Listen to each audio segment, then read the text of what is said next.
It has never been more clear. So we have a massive Lakers trade update to go over today following multiple new reports that have dropped revealing not only Rob Pelinka's master plan, but a huge trade update. We're going to break down exactly what that is and discuss what this means going forward, as well as a few other updates. You're going to want to stay tuned till the end of this video. There's some craziness to go over. But before we get into it all, if you're part of the percentage who aren't subscribed to the channel, this is the place to be for daily Lakers content. Your guys' support has been unbelievable. So thank you guys for that, folks. A lot to go over today. And obviously, we're now days away from the NBA Finals ends tonight. It is game 7. Let me know down below who you're going for. But regardless of that, we are now days away from free agency opening up and the floodgates opening. Reports are that there's a Kevin Durant trade on the horizon today or tomorrow, according to reports. So keep an eye on that.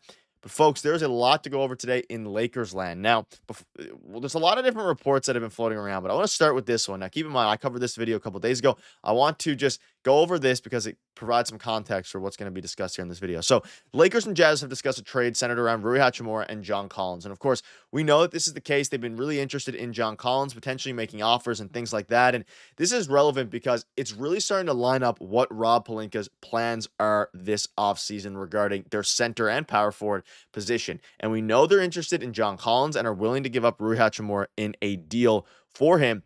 And a report came out yesterday that the Lakers are interested in Walker Kessler, but they have not yet reached the serious stages, but they remain in negotiations. But what I want to talk about today is a deal that lands the Lakers, both John Collins and Walker Kessler. You see an article that dropped very recently here. The Lakers have aggressively scoured the offseason trade and free agent markets to bolster their roster, with a primary emphasis on centers and frontcourt players. A recent rumor that has garnered a lot of interest has seen the Lakers in talks with the Utah Jazz for John Collins. The Jazz forward will be an expiring soon, could be an ideal, of course, fit with, Luka.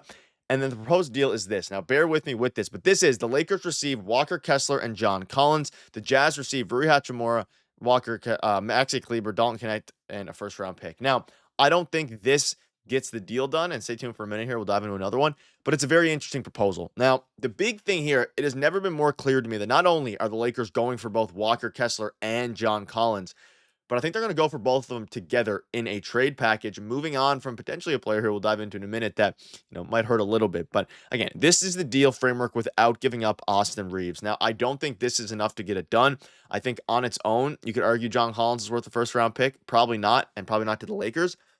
But again, here you're basically giving up 2 first-round picks. 2031 and Dalton Knecht plus Rui Hachimura in exchange for Walker Kessler and John Collins. I mean, if I'm the Lakers, I'd do this deal probably in a heartbeat just because of how good it looks. But there's also been this by NBA insider Eric Pincus, and this was Walker Kessler, Colin Sexton, and the 43rd pick for Austin Reaves, Jared Vanderbilt, Dalton Knecht, and a 2030 first-round pick swap. So this is a more realistic trade scenario, and this is why I brought up this tweet, because at this moment, they haven't reached the serious stages, which means the Jazz are very open to trading him. Otherwise, this report wouldn't come out. But at the same time, not reaching serious stages means that the Lakers are going to have to up their offer. And to me, it's becoming more and more clear that Austin Reaves is going to be one of those players that might have to be involved if you're getting a deal done for Walker Kessler. And that's what also makes this trade a little bit, unlikely, because I don't think this is enough. But I think an Austin Reaves for Walker Kessler swap is something now that is becoming a bit more clear in the mind of Rob Pelinka. And I want you to let me know down below in the comment section, is that something you would do? Do you think that's something that should be done?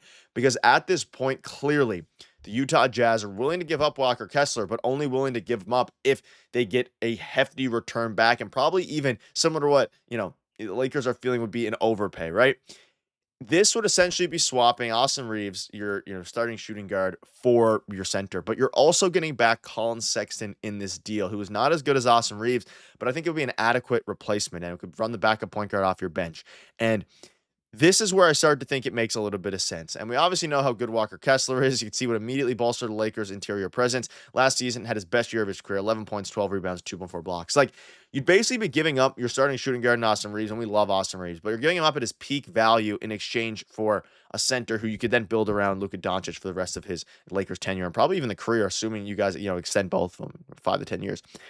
It would be very interesting. And I'm very high on Walker Kessler. And with, the more reports that are coming out, all these different things, it becomes more and more clear to everybody involved that not only is the trade market, pretty inflated this year and elevated, like, you're going to need to give up good assets to get things done. I don't think Dalton Knecht and a first-round pick, the same package that the Lakers gave up for Mark Williams before the trade was rescinded, I don't think that's enough to get a deal done for Walker Kessler, let alone Walker Kessler and John Collins like this trade proposed. Maybe they find a way to include Hachimura without giving up Austin Reaves. But I think if you're the Jazz, you say, and your sticking point, your line in the sand is, hey, if you give up Austin Reaves, we'll give you Walker Kessler. Now, we could also throw in Colin Sexton, and they're not giving up their own first round pick in this deal. So you're getting Austin Reaves if you're the Jazz, but you're also getting a pick swap that's top three protected. But at the same time here for the Lakers, like the 2030 pick, in theory, it shouldn't even convey because assuming Luka Doncic is with the team for a while there. And again, it hasn't reached the serious stages. It's never been more clear to me that I think Austin Reaves is going to be on the move. And if you want to rewind back to May, when Bill Simmons said that Austin Reaves will get traded in the offseason, does he know something we don't? It is going to be interesting. Now, again, keep in mind, since this, I guess, rumor from Bill Simmons a couple months ago, or a month ago, rather, reports have come out that, Austin Reaves, and he's come out publicly as recent as a day or two ago saying he wants to stay in LA, all these different things. And I think the most likely outcome here is that he stays in Los Angeles. But you can't help but assume and look at the fact that Austin Reaves is the biggest moving piece here in any deal for a big center. Now, could they go out and probably acquire Nick Claxton without giving up Austin Reaves? I think so. But there's a lot of teams now that need centers, none as badly as the Lakers. And the Lakers don't have a ton of their own first-round picks. They have that 2031 first, but that's it, right? So you're going to need to make sure that you go out and get a center. And if that requires moving on from Austin Reaves, I could see it becoming more and more of a possibility for this Los Angeles Lakers team. And again, it could be in the form of a Kessler and John Collins trade. We'll have another full video coming up on that. You look at Walker Kessler. Again, he is an absolute dog on the O boards. He's a great paint defender, has never averaged less than 2 blocks a game. Like, I think a former top 3 rookie of the year finalist is the type of player that you'd want to give up Austin Reaves for. Now, I am going to play the other side of this because at the same time, I know a lot of you guys are probably commenting, why would you want to give up on Austin Reaves? Of course, he went from like 7 points a game to 12 to 16, now to 20 points a game last year. There is the flip side where you give him a full offseason with Luka, a full offseason with LeBron again alongside Luka, but even LeBron continue to grow the growth there.